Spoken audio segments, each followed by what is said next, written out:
हमारे पास बड़ी खबर आ रही है। आगरा से रफ्तार का कहर देखने को मिला है। आगरा लखनऊ एक्सप्रेसवे पर बड़ा हादसा हुआ है। तेज रफ्तार कार डिवाइडर से टकराई है। डिवाइडर से टकराने के बाद कार पलट गई। हादसे में ड्राइवर समेत 6 लोग घायल हुए हैं। हादसे का सीसीटीवी फुटेज हम आपको आपकी स्क्रीन पर दिखा रहे हैं इस वक्त। ये सीसीटीवी फुटेज इस वक्त सामने आया है। फरुखाबाद से अहमदाबाद जा रहे थे कार सवार और किस तरीके से वहां पर यह हादसा हुआ, ये रेड सर्किल करके वो दृश्य हम आपको दिखा रहे हैं। एक बार हमारी टीम से हम कहेंगे कि फिर इसको आप प्ले करिए ताकि दर्शक इसको देख पाए, समझ पाए। देखिए आप एक्सप्रेसवे पर किस तरीके से यह हादसा हुआ। तेज रफ्तार का कहर। बातचीत करने के लिए हिमांशु हमारे संवाददाता हमारे साथ फोन लाइन पर जुड़ रहे हैं। हिमांशु, कब यह हादसा हुआ और एक बार फिर एक्सप्रेसवे पर इस तरीके का हादसा यह बताता है कि यह एक्सप्रेसवे हादसों का एक्सप्रेसवे है। जी बिल्कुल, चाहे लखनऊ आगरा एक्सप्रेस की बात हो चाहे यमुना एक्सप्रेस की बात हो, दोनों पर रफ्तार का कार्य अक्सर देखने को मिलता है। कारण साफ है कि जो स्पीड निर्धारित की गई है 100 किलोमीटर प्रति घंटे की, उसका पालन लोग नहीं करते। 245 किलोमीटर प्रति घंटे तक का रिकॉर्ड किया गया है। यहाँ जो टोल प्लाजा है उस पर कई बार ऐसी घटनाएं हुई, लेकिन ये भयानक हादसा है। आप देखिए, फरुखाबाद से अहमदाबाद जाने वाली कार का नंबर यूपी 76 AA 70 और डिवाइडर से टकराने के बाद धूल का गुबार पूरे एक्सप्रेसवे पर छा गया है। कुछ देर के लिए यातायात ठप हो गया था और ये सुबह 8 बजे के बाद की घटना है। 8 बजे के आसपास की घटना का ये सीसीटीवी फुटेज है जो सिर्फ न्यूज 18 के पास है। न्यूज 18 के दर्शक इसे देख रहे हैं। इस भीषण हादसे के बाद काफी देर तक यमुना एक्सप्रेसवे लखनऊ एक्सप्रेसवे के दोनों साइड पर यातायात ठप हो गया था पूरी तरह से।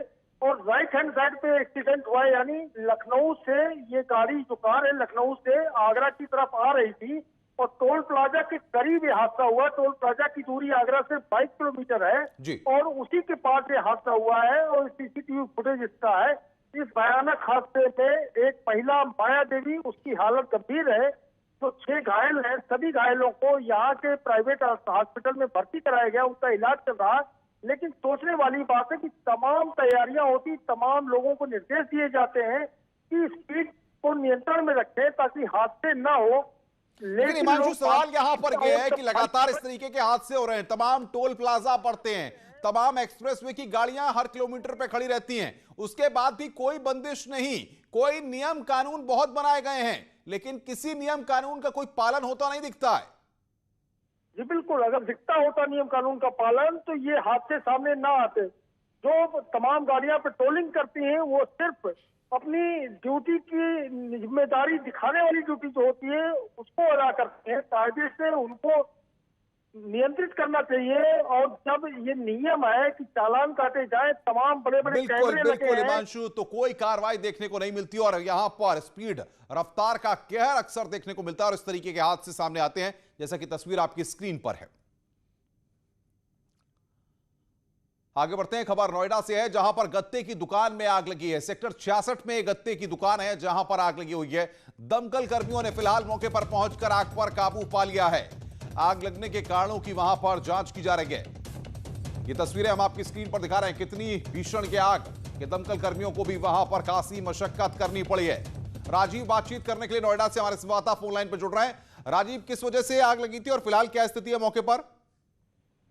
देखिए, फिलहाल अभी आग पे काबू पा लिया गया है, आग बुझा दी गई है, लेकिन आग किससे लगी है नहीं पता चल पा रहा है। कारणों की जांच में पुलिस टीम भी जुटी है और स्थानीय लोग भी पता लगा रहे हैं कि आखिर आग कैसे लगी। अचानक जैसे सूचना जो मिली है, अचानक आग लग गई। गत्ते की दुकान है, यहाँ पे अधिक संख्या में गत्ते थे। बिल्कुल, नजर रखें आगे भी हम आपसे अपडेट देते रहेंगे। राजीव तिवारी हमारे संवाददाता नोएडा से इस बड़ी खबर पर अपडेट दे रहे थे।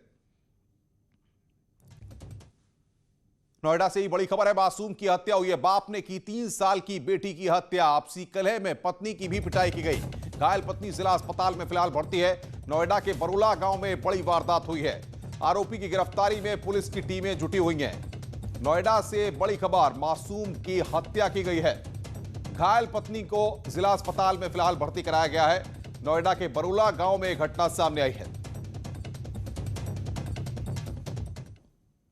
लगभग 9:30 के आसपास सेक्टर 49 के एसओ को सूचना मिली कि बरौला गांव में मर्डर हो गया है।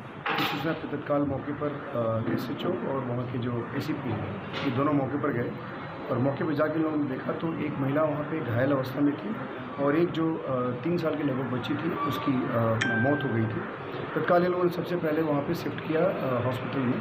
उसके बाद वहाँ के परिजनों से, आसपास के लोगों से बात हुई तो पता चला कि जो इसका हस्बैंड है ये एक शराबी है और पिछले काफ़ी दिनों से इन दोनों हस्बैंड और वाइफ में मारपीट हो रही है। और बातचीत करने के लिए ग्रेटर नोएडा से हमारे संवाददाता अमित सिंह हमारे साथ फोन लाइन पर जुड़ रहे हैं। अमित, जिस तरीके से पुलिस के अधिकारी भी कह रहे हैं, यानी कि पति पत्नी के आपसी विवाद के चलते मासूम की भी जान चली गई। जी बिल्कुल, बता दूं आपको कि अनुपम जो ये व्यक्ति था शराबी था, शराब पीने का आदी था, तो घर में शराब को लेकर लगातार झगड़े हो रहे थे।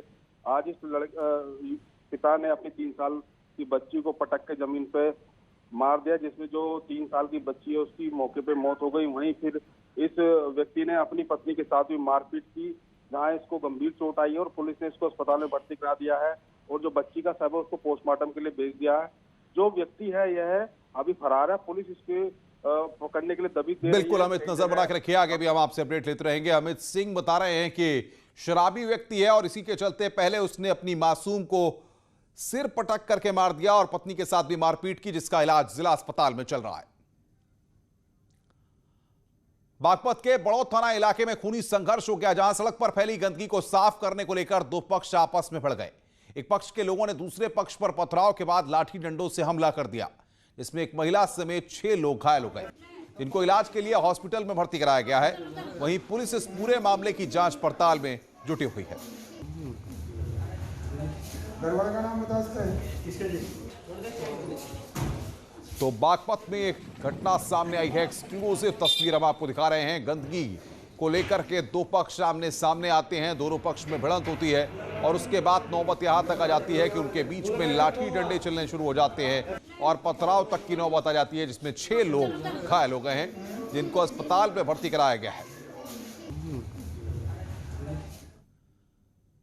आगे बढ़ते हैं, खबर महराजगंज से है, जहां पर चोर की जमकर पिटाई गई। चोरी करते हुए चोर को ग्रामीणों ने पकड़ लिया और उसके बाद उसकी जमकर धुनाई की गई। ग्रामीणों ने, आपको बता दें कि चोर की पिटाई की, लाठी डंडे और थप्पड़ से चोर को वहां पर पीटा गया। चोर को पीटने का ये वीडियो अब सोशल मीडिया पर वायरल हो रहा है। नौतनवा थाना क्षेत्र के खोरिया बाजार गांव का ये पूरा मामला है।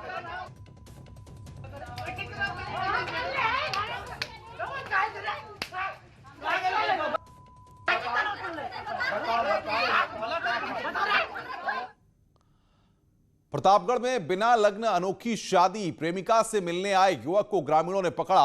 ग्रामीणों ने प्रेमी युगल को पकड़कर गांव में ही उनकी शादी करा दी। शादी कराकर प्रेमी युगल को ग्रामीणों ने अपना आशीर्वाद दिया। ये तस्वीर आप देखिए, बिना लगन की शादी इलाके में चर्चा का विषय बनी हुई है और इस शादी का वीडियो वायरल हो रहा है। बागराय थाना के कर्माजीत पट्टी गांव का ये मामला है, जहां पर प्रेमी युगल की गांव वालों ने पूरे रीति रिवाज के साथ शादी तक करा दी।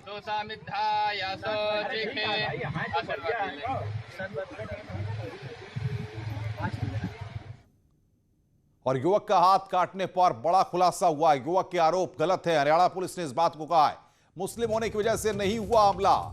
पुलिस कह रही है कि बच्चे के साथ दुष्कर्म की कोशिश पर मारपीट हुई है। पानीपत में 7 सितंबर को हुई थी युवक की पिटाई। इस पूरे मामले में चांदी नगर पुलिस ने पॉक्सो एक्ट के तहत एफआईआर दर्ज की है। सहारनपुर का रहने वाला ये आरोपी युवक 1 लाख, युवक के भाई ने लगाया था आरोप कि मुस्लिम होने पर हाथ काटे गए। 1 लाख का भाई, हरियाणा पुलिस ने दोनों मामलों में, आपको बता दें कि एफआईआर दर्ज हुई है और उसका बयान अब यहां पर सामने आया है।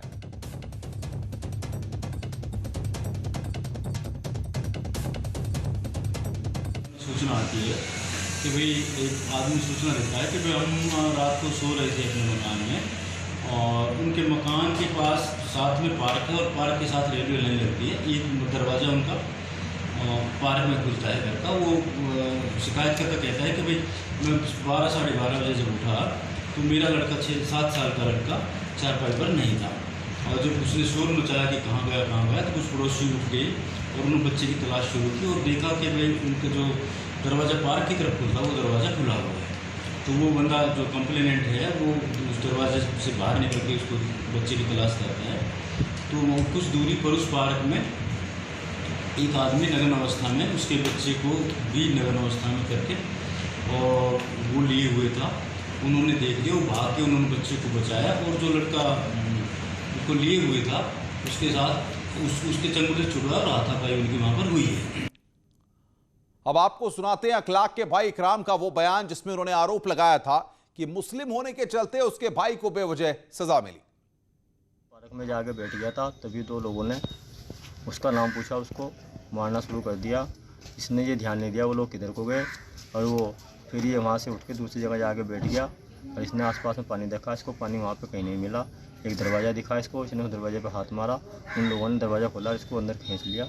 वो प्लानिंग कर चुके थे अपनी, तो वहाँ पे अंदर खींचने के बाद में बहुत बेरहमी से मारा, और मारने के बाद उन लोगों ने आरा मशीन से 786 लिखा हुआ हाथ काट दिया। वहीं इस मामले पर कांग्रेस नेता अर्चना डालमिया ने एक ट्वीट किया था जिसमें उन्होंने सवाल पूछा था कि क्या देश का बंटवारा 100 साल आजादी के बाद भी चलता रहेगा।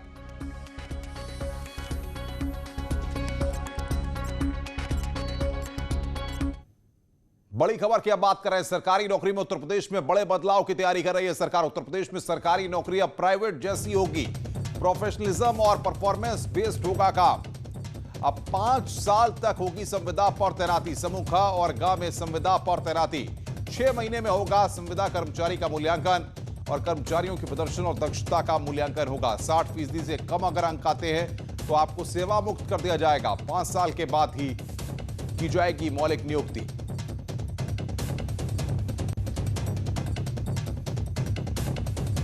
तो सरकारी नौकरी में बड़ा बदलाव होने जा रहा है। उत्तर प्रदेश में सरकार ने इसकी तैयारी कर ली है। प्रोफेशनलिज्म और परफॉर्मेंस बेस्ड होगा काम। 5 साल तक संविदा पर तैनाती होगी और उसके बाद आपको स्थायी किया जाएगा। उत्तर प्रदेश में सरकारी नौकरी में बड़े बदलाव की तैयारी के ऐलान के बाद प्रियंका गांधी ने ट्वीट करते हुए सरकार पर निशाना साधा है। प्रियंका ने ट्वीट में लिखा है कि युवा नौकरी की मांग करते हैं और यूपी सरकार भर्तियों को 5 साल के लिए संविदा पर रखने के प्रस्ताव ला देती है।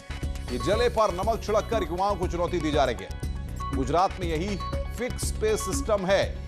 वर्षों सैलरी नहीं बढ़ती, परमानेंट नहीं करते, युवाओं का आत्मसम्मान नहीं छीनने देंगे।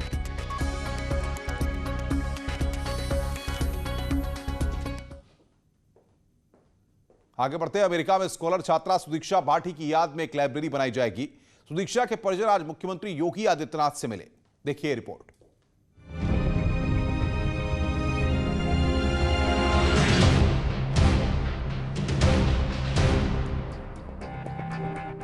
दस अगस्त को सड़क हादसे में जान गंवाने वाली मेधावी छात्रा सुदीक्षा भाटी के परिजनों ने आज सीएम आवास पर मुख्यमंत्री योगी आदित्यनाथ से मुलाकात की। उनके साथ दादरी के विधायक तेजपाल नागर और राज्यसभा सांसद सुरेंद्र नागर भी मौजूद थे। इस दौरान सीएम योगी ने परिजनों से बातचीत में सुदीक्षा के बारे में जाना और परिवार को हर संभव मदद का भरोसा दिया। मुझे आईएएस नहीं बनना, मुझे कुछ ऐसा करना है जो विश्व स्तर पे मैं लाखों हजारों लोगों को सफल करूं।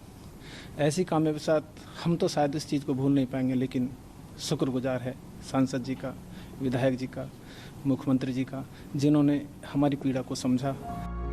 सीएम ने सांत्वना देते हुए सुदीक्षा के निधन को देश और समाज के लिए अपूर्णीय क्षति बताया। उन्होंने कहा कि वह देश की बेटी थी, समाज की बेटी थी।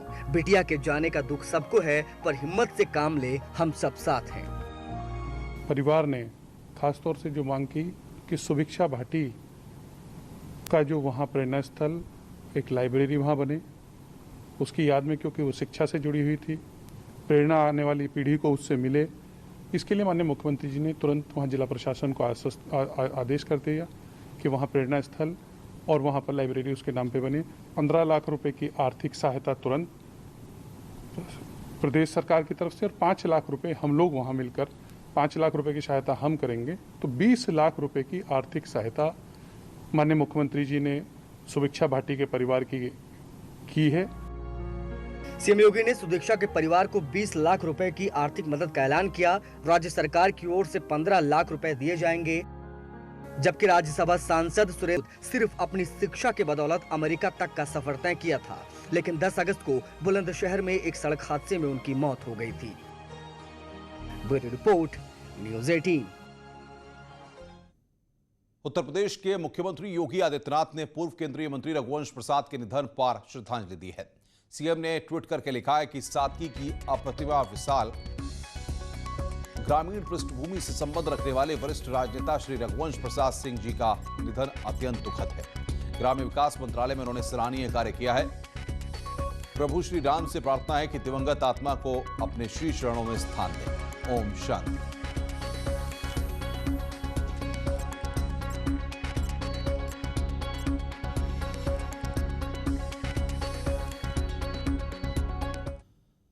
खबरें और भी हैं, फिलहाल एक ब्रेक के लिए, ब्रेक के बाद जल्द हाजिर होते हैं।